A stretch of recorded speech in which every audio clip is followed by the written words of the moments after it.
అందరికీ నమస్కారం. ఆంధ్ర రాజధాని ప్రాపర్టీస్కి స్వాగతం. సో ఎవరైతే విజయవాడ బెన్ సర్కిల్కి దగ్గరలో మేము ఉండి రెంట్స్కి ఇచ్చుకోవడానికి ఒక చిన్న హౌస్ కావాలి అనుకుంటే కనుక ఈ ప్రాపర్టీ మీకు బాగా యూజ్ అవుతుంది, అసలు మిస్ చేసుకోమాకండి. సో ఇక్కడ చూసుకుంటే ఈ హౌస్ అయితే సేల్కి వచ్చిందండి.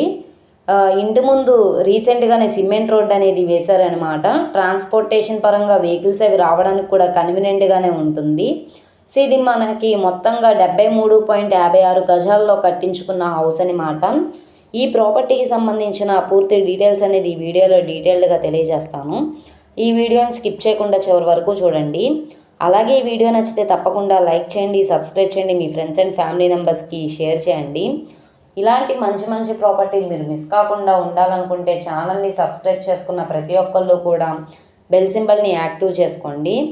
సో ఈరోజు మనం మాట్లాడుకునే ప్రాపర్టీ అనేది విజయవాడ బెన్ సర్కిల్ నుంచి సుమారుగా 6 కిలోమీటర్ల దూరంలో తాడిగడప పప్పుల మిల్ సెంటర్ దగ్గర అయితే ఈ ప్రాపర్టీ సేల్కి వచ్చిందండి. సో ఇక్కడ చూసుకుంటే కనుక కింద ఫ్లోరింగ్ అంతా కూడా టైల్స్ ఫ్లోరింగ్ అనేది ఇచ్చారు. గోడలన్నీ కూడా వాల్కరింగ్ అనేది చేయించారు.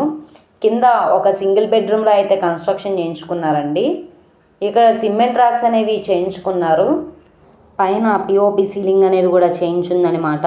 సో ఎదురుగా వెంటిలేషన్ కోసం విండో అనేది కూడా ఇచ్చారనమాట. గోడలన్నీ కూడా వాల్కరింగ్ అనేది చేయించింది. ఓన్లీ సిమెంట్ ర్యాక్స్ అనేవి చేయించారండి. వుడ్ కబోర్డ్స్ అన్నీ మనం చేయించుకుంటే ప్రాపర్టీ అనేది చాలా అంటే చాలా బాగుంటుందన్నమాట.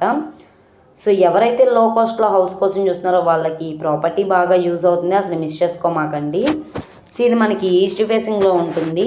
ఇప్పుడు మనకి బ్యాంక్ ఆప్షన్లో 32,88,000 ఆర్పీ ప్రైస్గా సేల్కి వచ్చింది. ఇక్కడ నుండి ఆప్షన్లో పార్టిసిపేట్ చేసే వాళ్ళ బట్టి రేట్ అనేది ఇంక్రీజ్ అయ్యే అవకాశం అయితే ఉంటుందండి. ఈ ప్రాపర్టీకి ప్లాన్ అప్రూవల్ ఉంది, డాక్యుమెంట్స్ పరంగా అంతా క్లియర్గా ఉంది కాబట్టి మీకు 75% వరకు బ్యాంక్ లోన్ అనేది తీసుకోవచ్చు. సో ఇక్కడ చూసుకుంటే పైకి వెళ్ళడానికి స్టెప్స్ అనమాట. కింద అయితే ఎలా అయితే కన్స్ట్రక్షన్ చేయించారో పైన కూడా అలాగే కన్స్ట్రక్షన్ చేయించుకున్నారండి. చుట్టూ అంతా కూడా కాంపౌండ్ వాల్ ఉంది. సో కింద ఫ్లోరింగ్ అంతా కూడా టైల్స్ ఫ్లోరింగ్ అనేది ఇచ్చారనమాట. సో చుట్టూ అంతా కూడా రెసిడెన్షియల్ జోను, చాలా decent area, class and decent area అనమాట. సో ఇక్కడ చూసుకుంటే కనుక మనకి కింద ఫ్లోరింగ్ టైల్స్ ఫ్లోరింగ్ ఇచ్చారు. గోడలన్నీ కూడా వాల్కరింగ్ అనేది చేయించుంది. సిమెంట్ ర్యాక్స్ అనేవి చేయించుకున్నారు. మనం కబోర్డ్